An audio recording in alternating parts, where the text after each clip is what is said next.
discussion of alkynes. In this case, we want to continue from where we stopped with polymerization of ethine. Yesterday we said that ethine can polymerize in presence of organonickel-catalyst. Remember the temperature we used, 60 to 70 degrees Celsius. Now we are saying that instead of using organonickel-catalyst, we can use iron in the presence of heat, or we can use heated iron. Heated iron can actually transform our ethine to CH3CH. When it converts this in presence of heat to benzene, and we say benzene can take this form. So it is important to note that if you want to polymerize, or if you want to get benzene from ethine, you can use iron in presence of heat, or you can use organonickel catalyst at 60 to 70 degrees Celsius. 60 to 70 degrees Celsius. There is some other thing we said yesterday which I want to rectify. Some other thing we said yesterday which I want to rectify.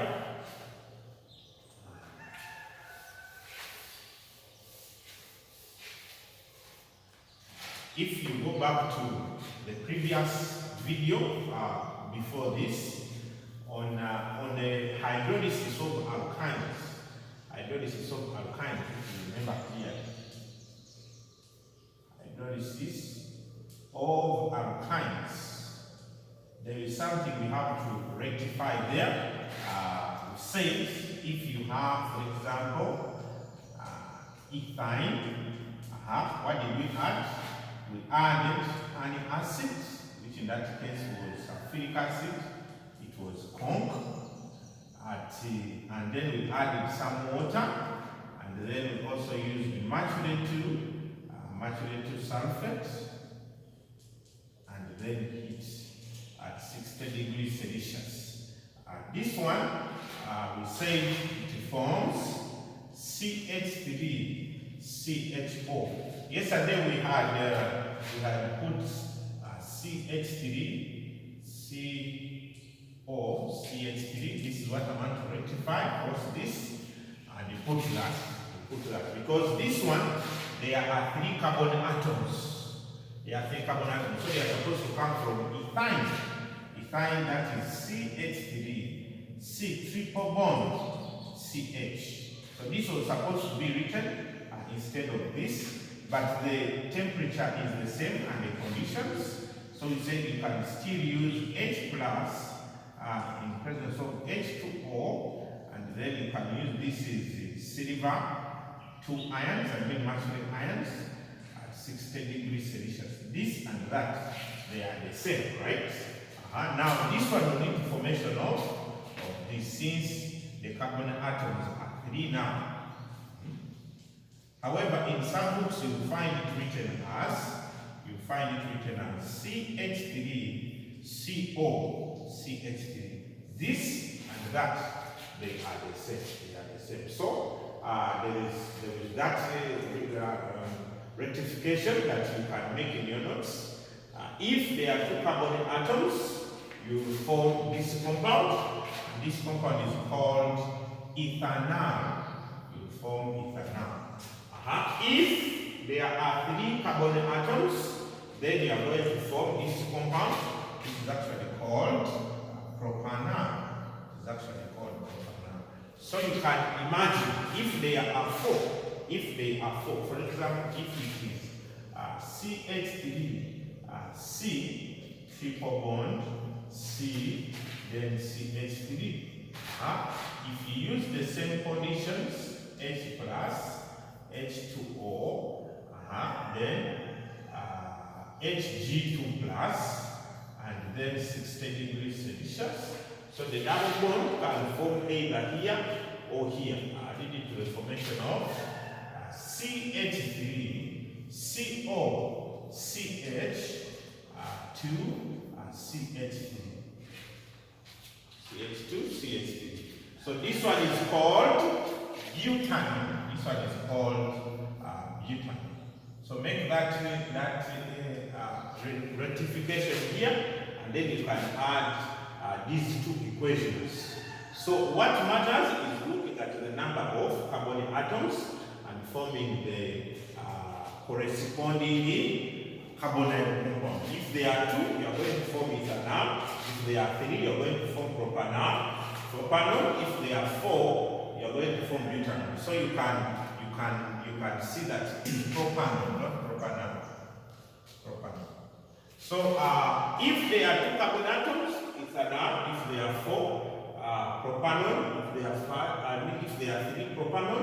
If there are 4, butanol. If there are 5 carbon atoms, that will be propanol. So it goes on increasing like that. So you can easily hydrolyze a triple bond in order to form a carbonyl compound. Is that okay? So an aldehyde is formed only when the number of carbon atoms are 2. The rest will give you a ketone. Remember we said carbonyl compounds are classified into into aldehydes and ketones. Into aldehydes and ketones. So that's the rectification I needed to make there.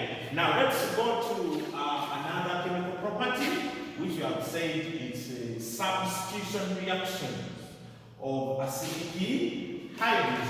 Substitution reaction of acidic hydrogen. This chemical property is only possible for terminal alkynes. What are terminal alkynes? Terminal alkynes are those alkynes where the carbon with the triple bond is bonded with the hydrogen, right? So it can be in this format: R, C, triple bond, CH.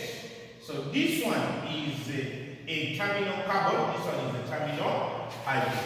And the whole compound is called a terminal alkyne. The whole compound is called a terminal alkyne. Why are we calling it a terminal alkyne? Because the hydrogen is at the end, or at the farthest end of the compound.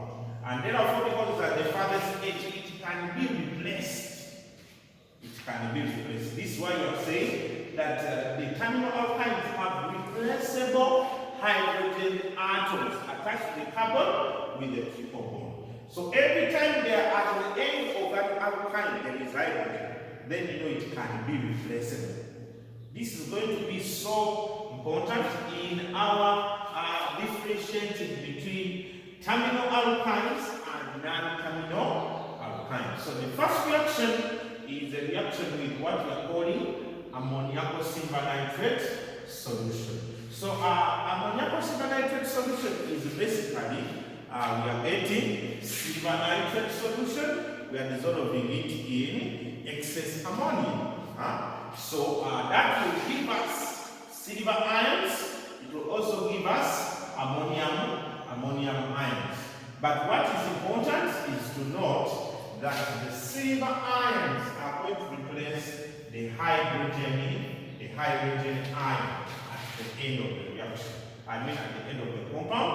And what we are going to form is actually an acetylene also, but in this case, it is going to be a white precipitate. It's going to be a white precipitate. So a clear example we can have there. I'm going to use ethyne, HC, triple bond, CH. When you look at this ethyne, it has 2 terminal hydrogens.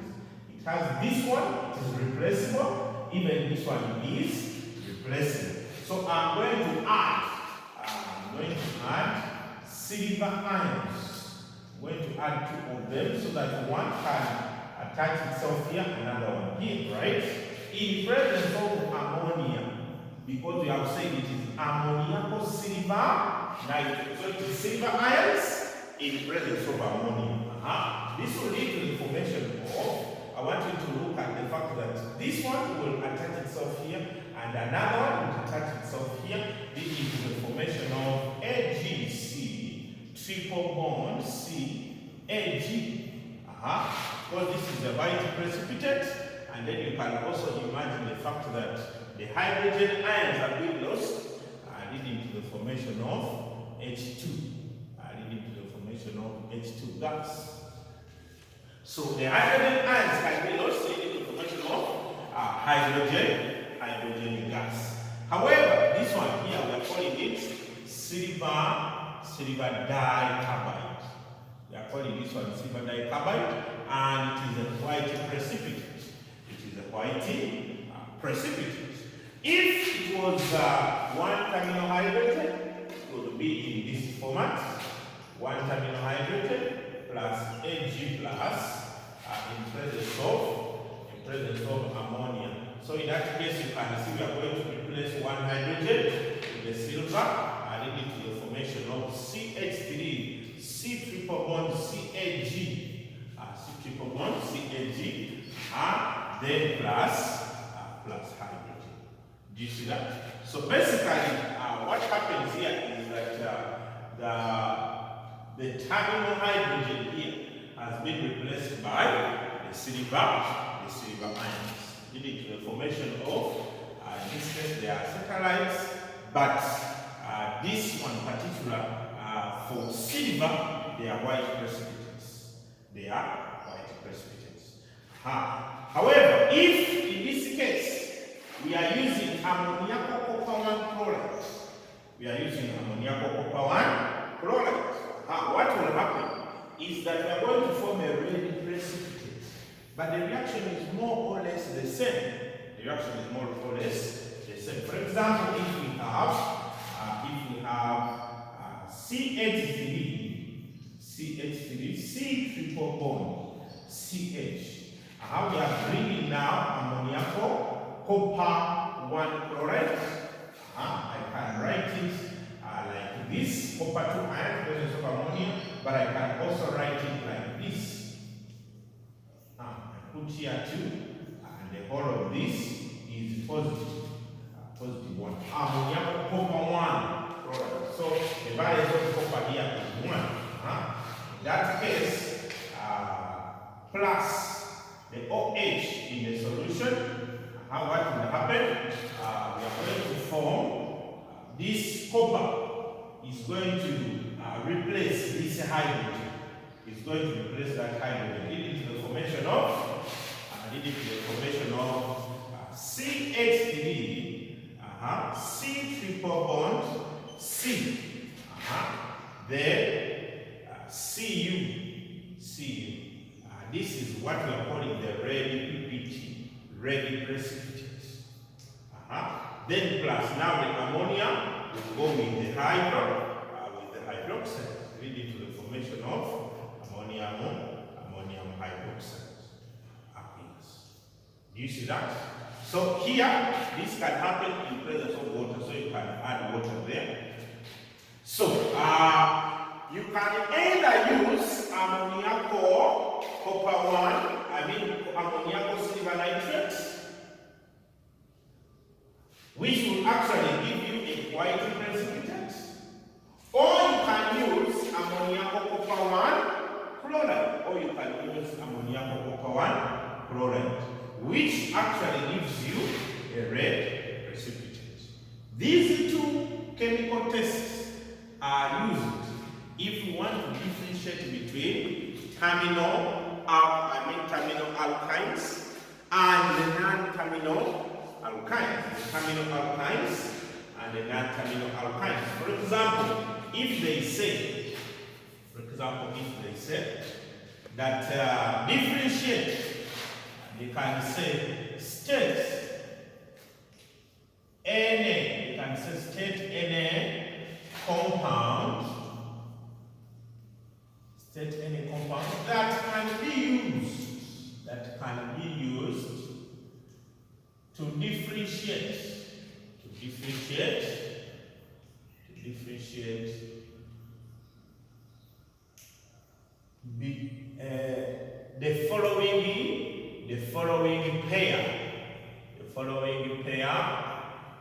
the following pair of compounds,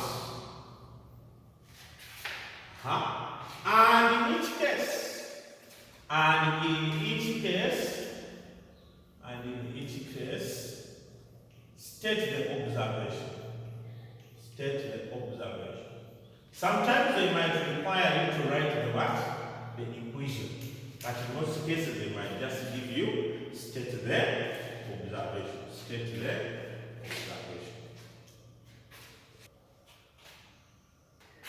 So we have our question here. They are saying state any compound that can be used to differentiate the following pair of compounds, and in each case state the observation. In each case state the observation. So the first one, we are having CH3, C, triple bond, C, then CH3, and CH3, CH2, C, triple bond, CH.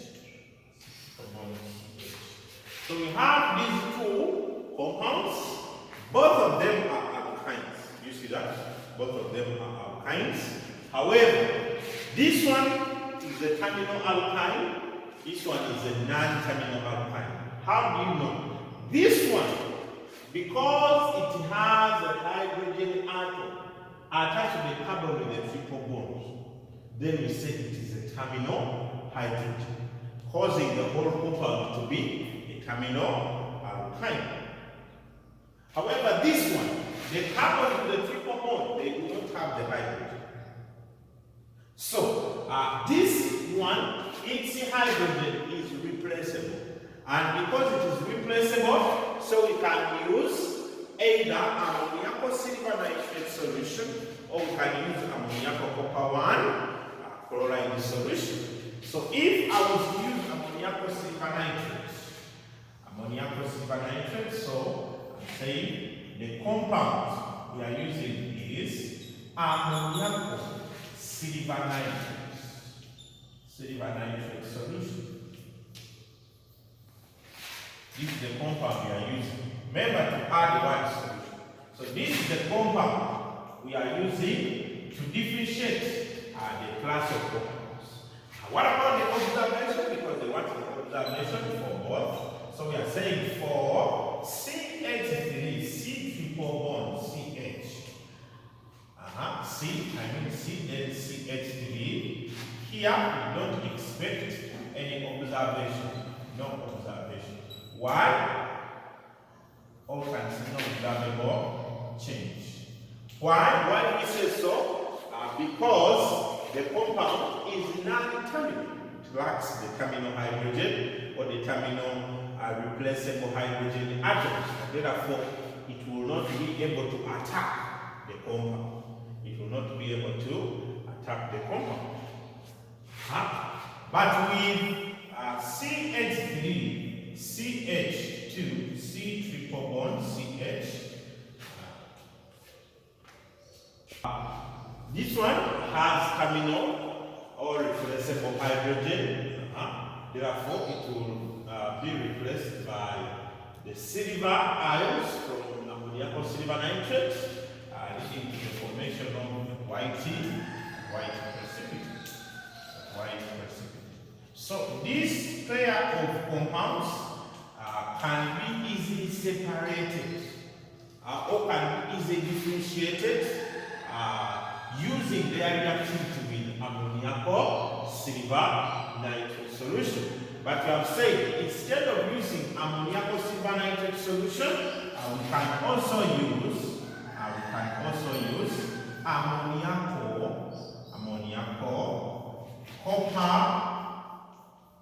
copper 1 chloride solution. Ammoniacal copper 1 chloride solution. In that case, our observation we will have for CH3, C triple bond C, then CH3. Here no observable change. Because there are no terminal hydrogen or replaceable hydrogen atoms there. But for this compound here we expect a red what? Red precipitate. We expect a red precipitate. So we have to note, if you are using ammoniacal copper 1 chloride, red precipitate. If you are using ammoniacal silver nitrate, white precipitate. So this one is bute 1 wine. This is bute 2 wine. Is that okay? So that is my pronunciation. You can find those. So we can also use these two compounds to differentiate between alkynes and alkenes. Differentiate between alkynes and alkenes. For example, we might know if this one was a double bond, and then we have another compound which looks like this but a triple bond. How would you differentiate them? If you had both of them have terminal hydrogens, but one is an alkene, the other is an alkyne, how would you differentiate them? Is that okay? But we can look at that later on. We can look at that later on among the questions that we shall discuss. Now let's look at our third reactivity here. Our third reactivity here, still for terminal alkynes. We are saying there is a reaction that will lead to the formation of sodium acetylide. Sodium acetylide. In that case, we are going to use sodium in presence of liquid ammonia. So in that case, for example, I am using CH3, C triple bond, CH, C triple bond, CH. What will we form if we add? So I'm adding sodium in presence of liquid ammonia. In presence of liquid ammonia. So you realize ammonia is almost important for all terminal alkyne reactions. So in this case, still the replaceable hydrogen is going to be attacked by sodium. It's going to be attacked by sodium. And what shall we form in that case? We shall form CH3, C triple bond, C, then Na, C, then Na. In some books, or some textbooks, they might give you here a negative and then here a positive. This is because of the difference in the electronegativity values and also the fact that this is a solid, meaning metal, this is a non-metal. So by default, this will be positive, this will be negative. Now, this sodium acetylide can lead to formation of higher monologues with the reaction with alkyl halides. I.e., we can replace this sodium with an alkyl group. We can replace that sodium with an alkyl group.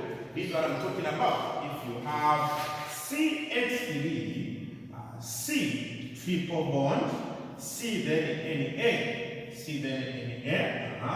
In that case, I'm going to react with Rx, whereby in this case X is the what? Rx is the alkyl halide. It can be methyl chloride, ethyl chloride, it can be a bromide, etc. In that case, this R is going to replace Na. The R is going to replace Na. So it becomes CH3, C triple bond, C then what? Then R. C then R. So in that case, the sodium has been replaced by R. So it depends on the number of carbon atoms that you are interested in. For example, if I want to, e.g., if I want to increase the number of carbon atoms by 2, if I want to increase the carbon chain here by 2 carbon atoms, what am I going to add? I'm going to add an alkyl group which has 2 carbon atoms. CH3, CH2, then X. I can use Cl or Br. In that case, this CH2, CH3 is going to replace the sodium. What shall we form? We shall end up forming, that will be CH3, C triple bond, C. Then where I have sodium, I'm replacing with CH2, CH3. So it becomes CH2, CH3. Becomes CH2, CH3. So you realize that what will happen there, we have increased the number of carbon atoms. So the monologue can increase. We can have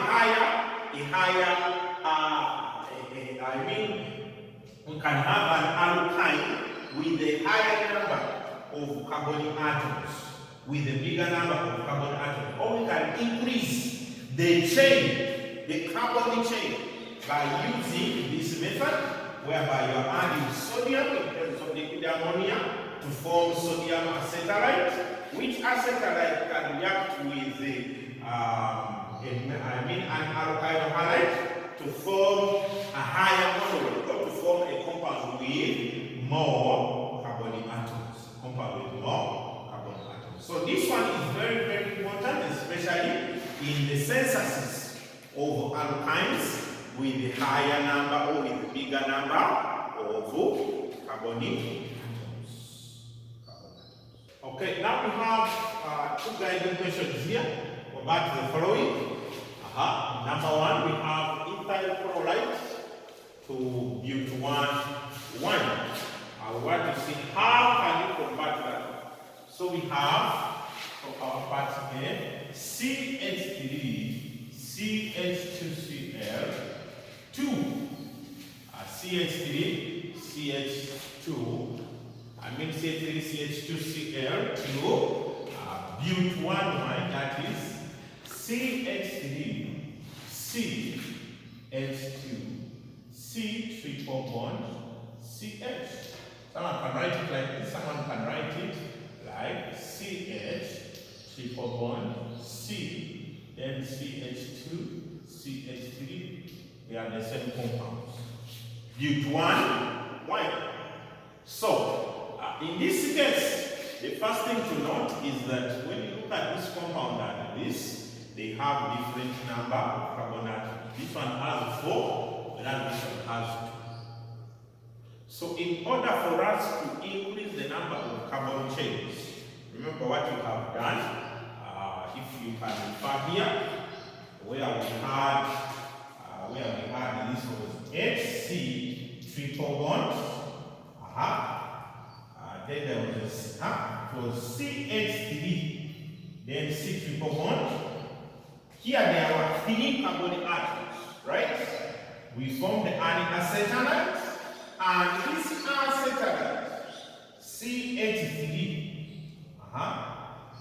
CH3, C, then triple bond C, then Na. We added carbon atoms using alkyl halides to increase the number of carbon atoms. So it is the same thing we are going to apply here. It's the same thing we are going to apply here. We are going to first form an alkyne with 2 carbon atoms. Then we increase the carbon chain by using sodium in terms of liquid ammonia, and then we will apply an alkyl halide. That means we need to first change this compound to an alkyne. This is that chemistry, we need to change that compound to an alkyne. So how do you change this compound to an alkyne? So this is CH3, CH2, Cl. For me to change it to an alkyne, I need to have a dihaloalkane. But this is just an alkyl halide. But I need to be at least a dihaloalkane, or it has to have at least 2 chloride atoms. For me to form 2 chloride atoms around this carbon chain, I need to first form an alkene. So how do we form an alkene from here? We are going to add potassium hydroxide in presence of ethanol and heat. When we do this, then we will have CH2 double bond CH2. This alkene, if I add chlorine, do you remember chlorine in presence of carbon tetrachloride? When this happened, one of the chloride came here and another one came here, leading to the formation of CH2Cl, then CH2Cl. CH2Cl. Now I have formed a dihaloalkane. But remember, this dihaloalkane, we said it can also react with potassium hydroxide in presence of ethanol, but this external needed to be excess in presence of heat still to convert to an alkyne. So in that case, what are we adding? We are adding potassium hydroxide in the presence of excess ethanol, excess ETOH, excess ethanol, and then we are doing what? We are heating. In presence of excess OH, in presence of excess OH and heat. So what happens here is we are going to remove one alkyl halide and then one chloride, and then one hydrogen.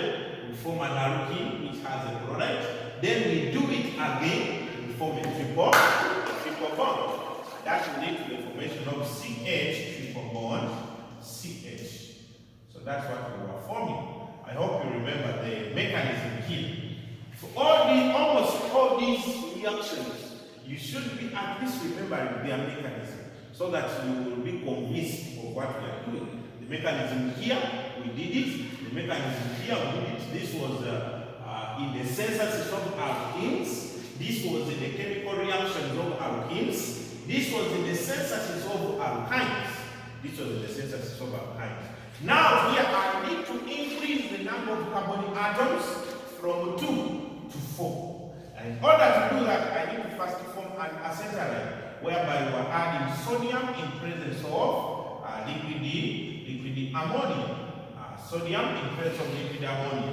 This was converting this compound, whereby one of the hydrogen replaceable hydrogen ions, amine atoms, is going to be replaced by the sodium, leading to the formation of CH, triple bond, then C, and A. That was our last chemical property of alkenes, if you remember.